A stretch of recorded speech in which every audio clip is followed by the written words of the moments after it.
Alright guys, it's Whiskey Sierra Modding here. A lot of you may remember this truck right here. This was one of the first trucks that I ever did for FS19.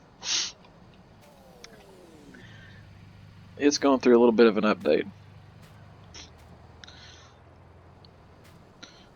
This one's getting an update too, but nothing special. I'll go over that here in a minute. But this one right here, you see it's got the wheels from this Cascadia.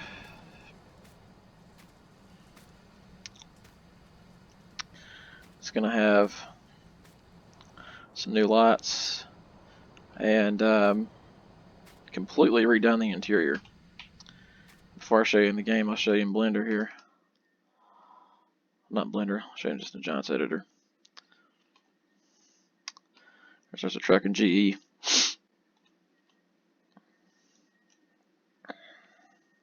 Completely brand new.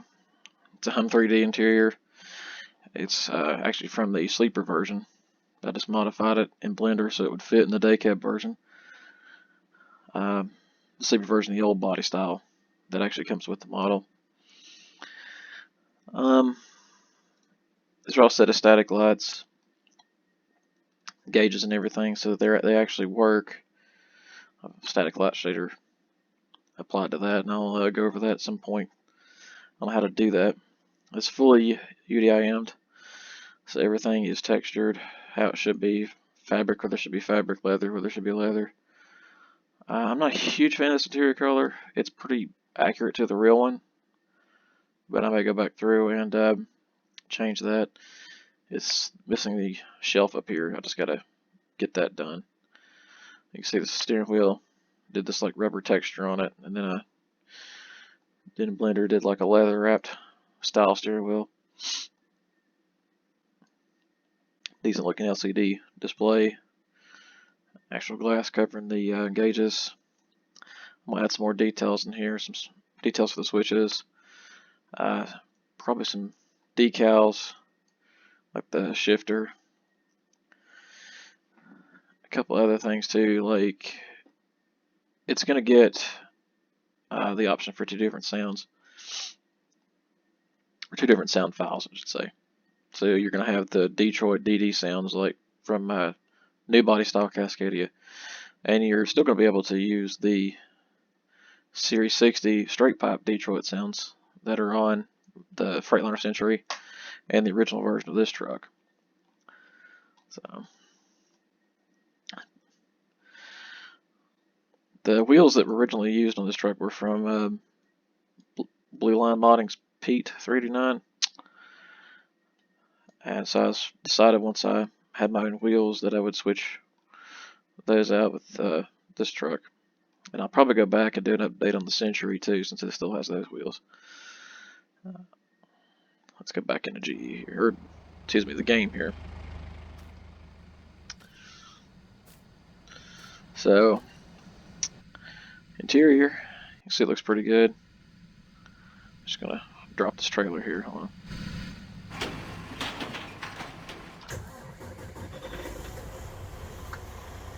Start it up. So, it's still got some things.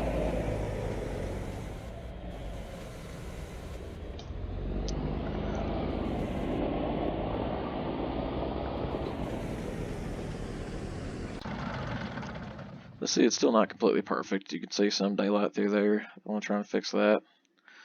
On that side too. Like I said, it's still got to have that shelf up there at the top. But the LCD display works. The radio, all that works. Or I should say the radio display works. Just put the time on there.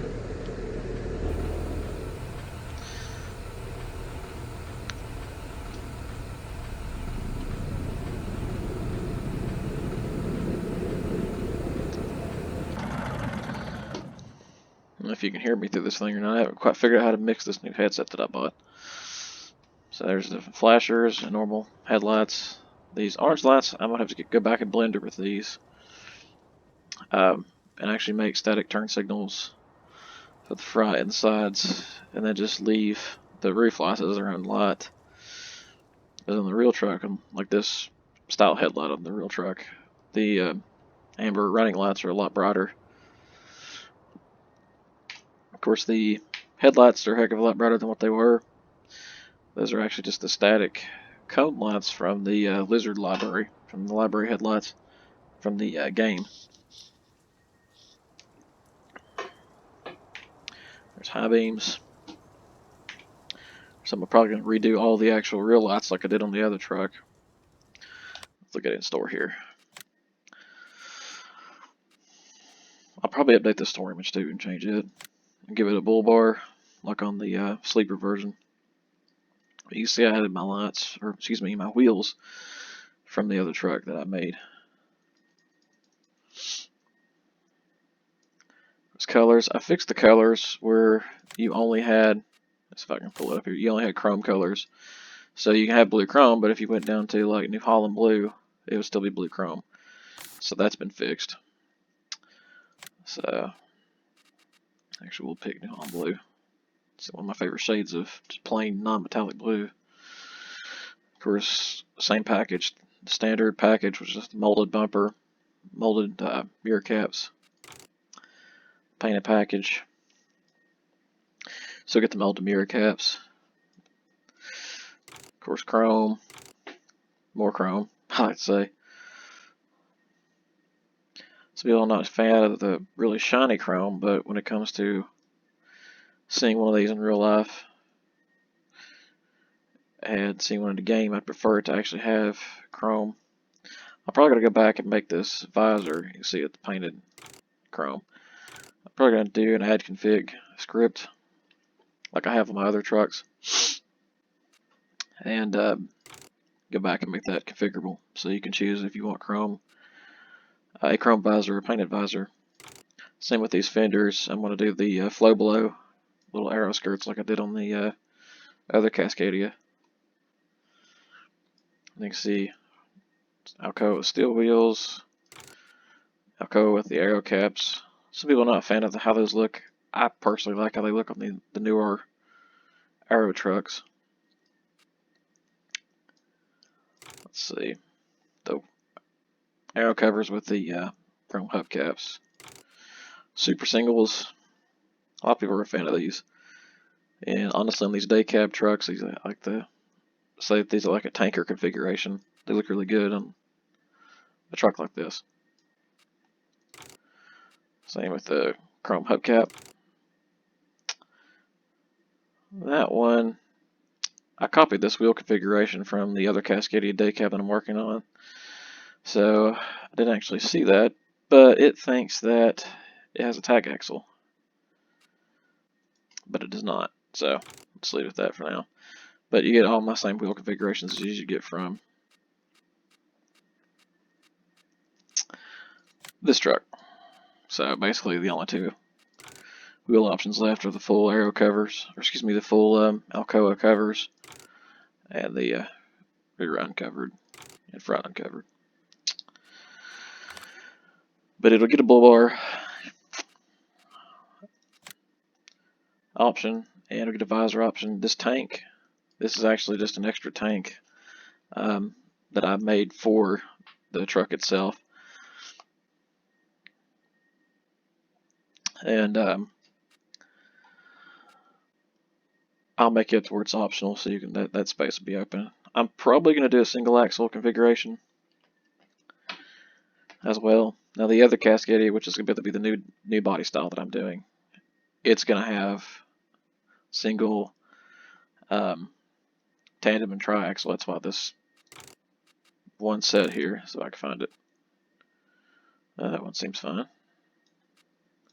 Yeah, it's just that one. That one's all screwed up, which I'll fix that just in the XML. But that's why that one set was like that. But I personally like these wheels better than I did for these trucks instead of the ones from Blue Line Speed. I think these look more realistic.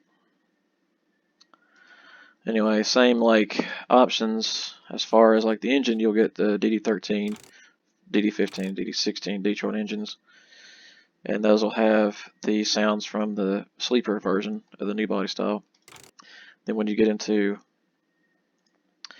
the actual Series 60, the 12.7. That's a glider type kit engine, a pre-emissions engine.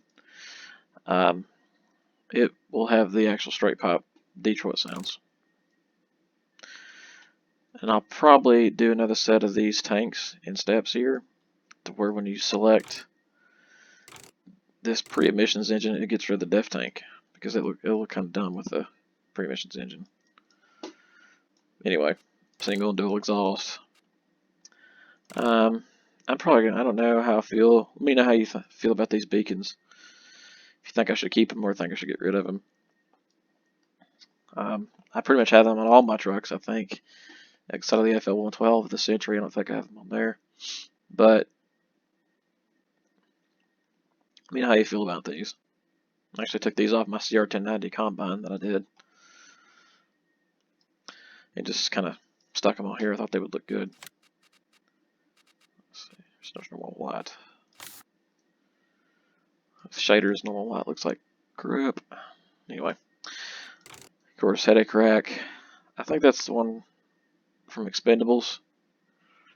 I made a new headache rack, and I don't have the other Century in game, because it's or excuse me, other Cascadian game, because it's getting some work done to it. But the new headache rack is more like the one from the Lizard truck, which is not the exact same one, but it's one from Humphrey that I make color selectable and fully UDM and everything. This one isn't bad, but it's kind of like on all my trucks, so I'm getting kind of tired of looking at it. And of course, headache rack full beacons, it's like a, I don't know, oversized load situation. Alright, so there's the Cascadia. This has been needing an update for a while. I think I finished the original version in February, and I don't remember when I did the second update. But it does need an update. So stay tuned for that. Shouldn't be too much longer. Probably another week or two. Because I've already got, like I said, most of the interior done, which looks so much better than that interior that was from an FS17 truck. So got that part done. That was the hardest part, redoing all that and cutting things up and remodeling things in Blender and all that stuff. So that's more options and some dual sound files, make it more appealing. I'll probably change this to Cascadia Evolution 113 because it's a 113 inches of short nose day cab instead of the 125, I think it is. Anyway, look at another mod here that I'm doing. If you're following my page on Facebook, you've probably seen it. It's the Forge Cruiser. And I'm doing a US and European type configuration on it. Of course, I'm on the fence about submitting to Giants because I know what they're going to say when I submit it. They're going to want the doors to open, or they're going to want something to be completely different because it's their model. And I'm thinking about just saying screw it, leaving it the way it is, and just finishing. Like, I think it's got a few errors. It's got a 2 components loaded, which I think it's just a couple of lights that I have in GE, but that's all that's got to be fixed on it. But anyway, this particular mod, I'll just kind of run through it here. You can choose, obviously, the New Holland Yellow, New Holland Blue,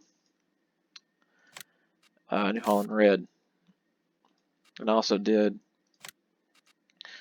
the Blue Power type, like kind of blue candy-ish color that you see on like the Maserati blue, basically that you see on like the T6, 7, and 8 tractors for New Holland.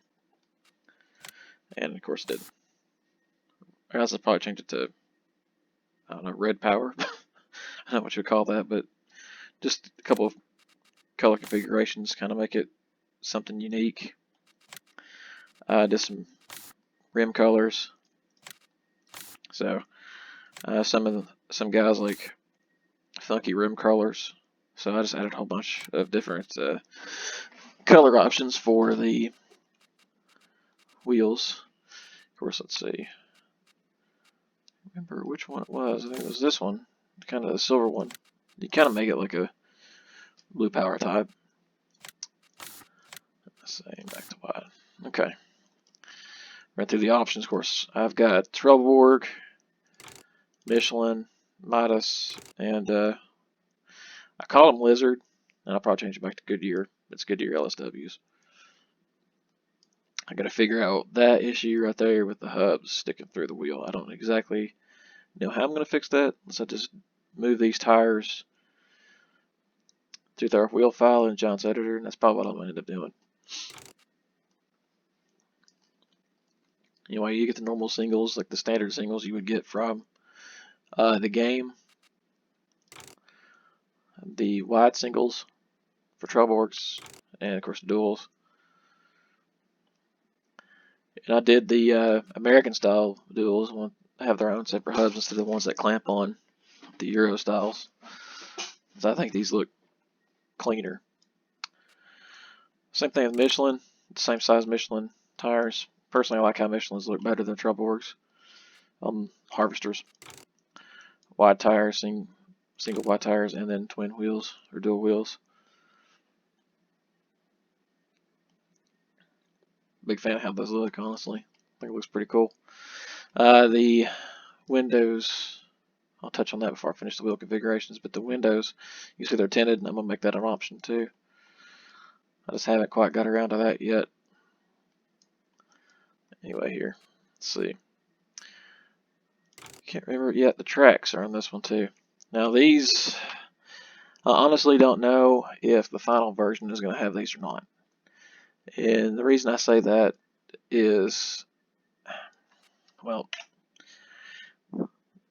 the collisions. You see the collisions are not set up for tracks on these harvesters. As right there is your wheel collision. You see the wheel radius, it's not even actually touching the ground.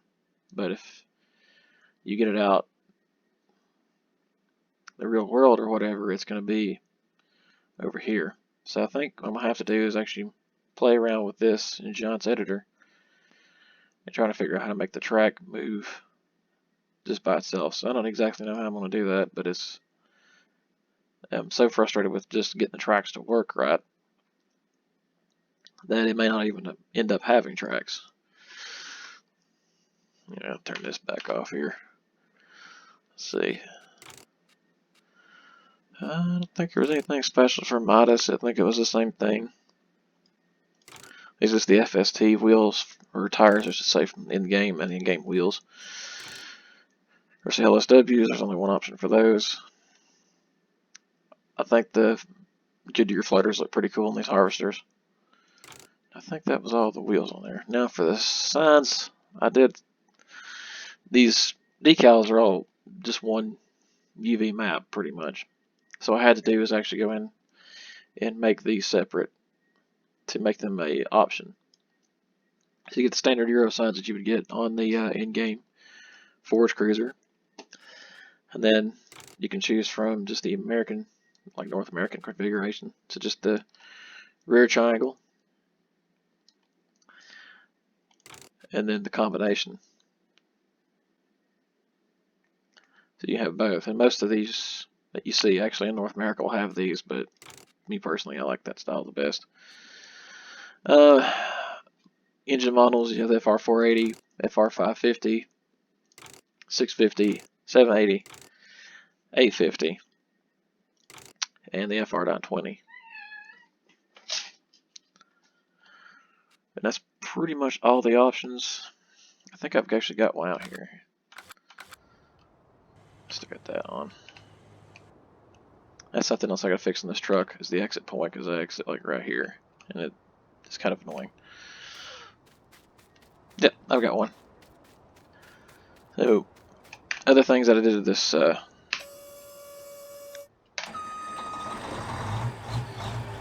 harvester.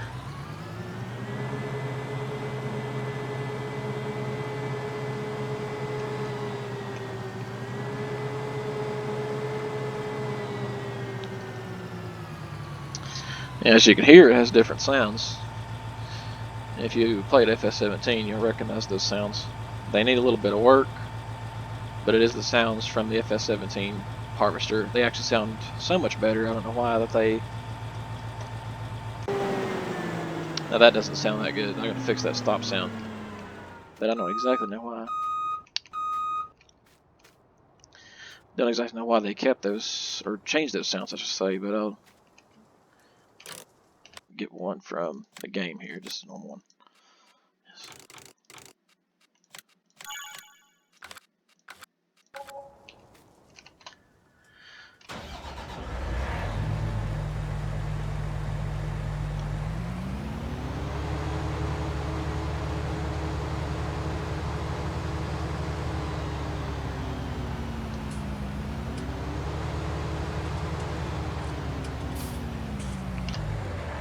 So yeah, nowhere near as nice.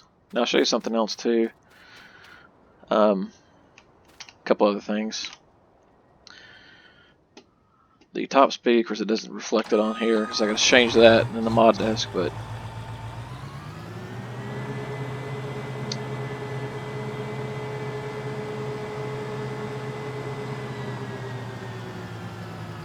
the top speed is going to be changed to the actual top speed of 24 miles per hour.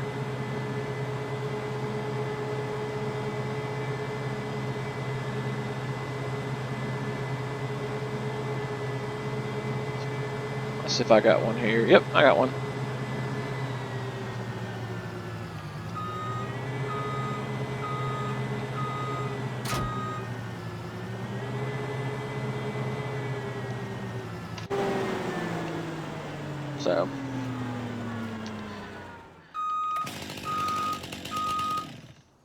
So the disregard the chainsaw. The in-game harvester, you know, you cannot attach any trailers to it. I think the only one you can attach is a sugarcane trailer, and just the little crappy ones that, like the little carts, basically, it's like the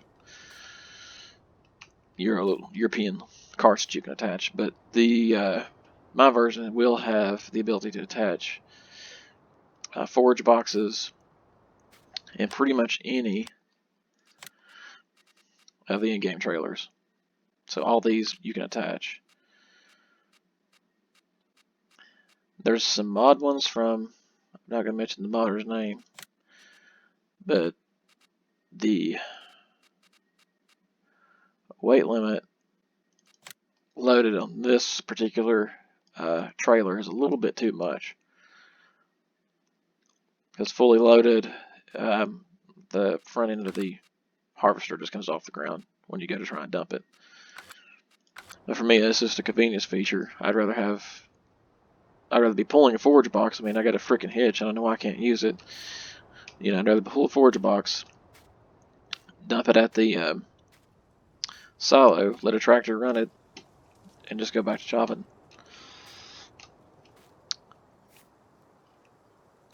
But personally, it's just, I feel like that's going to save a lot of time. Anyway, we just started a Patreon. I know some of you are like, really? But some of the things that are going to be on the Patreon is, you know, the ability to vote on other projects. I get a lot of requests every single day. Here's the track version. I get a lot of requests every day on my Facebook page of, you know, what are you going to do next, or can you make this, or are you going to make that? And I felt like between the projects that I want to make and the projects that everybody else wants me to make, I get kind of caught up into overwhelming myself with the projects. So that's why I made a Patreon. So I post a link below in the description, along with the link to my mods on Mod Network and my Facebook page and PayPal donation link. The Patreon, it isn't going to be a end all. It's not going to be a way to get mods, I should say, because everything's going to be released. But you'll be able to access our Discord. You'll be able to talk to me directly. Certain tiers, the base tier starts at $3 a month. I believe it's the third tier. If you need help with making a mod yourself, you want to learn how to get into modding, I will actually help you with that. So that's the benefits of those tiers. and all levels of the tiers, even the $3 one that comes with Patreon benefits, or excuse me, Discord benefits. So there's a lot of advantages to it. It's not just, you know, certain people. I'm not going to mention any names or anything like that. Certain people will leave a quote unquote beta testing mod on there for God knows how long before they ever decide to release it, if they ever do. It's not going to be what my Patreon's for. There's going to be actual advantages to it, and you're going to be able to vote on our future projects. I've got a couple polls on there now for our next tractor project, our next truck project, and voting on the Stack Cruiser, which that most of y'all know was leaked by a couple people. Which, I mean, I don't know why it was free, but whatever. So voting on all that, plus the ability to see how I make a mod, like from start to finish, like from the time the model goes into Blender to the time it comes out in GE to the time it's released. You'll be able to see that progress versus just the little snippets that you see on Facebook. So if you want to join, please do. It's not a requirement to join. Like I said, I'm still going to release my mods, but if you want to help me out, help me to keep being able to mod and keep purchasing models, as 3D models are not cheap, then please do. It'd be greatly appreciated. Anyway, like and subscribe. Planning on doing some tutorials soon. God, it looks like crap. Anyway, planning on doing some tutorials soon. Showing you how to do UDIMs and all that stuff in Blender. How basically to in-game a model. Like I'm going to take a little polygonish model tractor like this right here. This not this particular tractor, but we're going to start on that in Blender from start to finish into GE and into the game, and teach you how I do things and show you how I do things so that you can learn. There's plenty of tutorials out here, but most of them are on pickup trucks and things like that. So I want to actually make a tutorial on farm equipment since it is a farming game. But anyway, like I said, like and subscribe. Thank y'all for watching. We'll see you next time.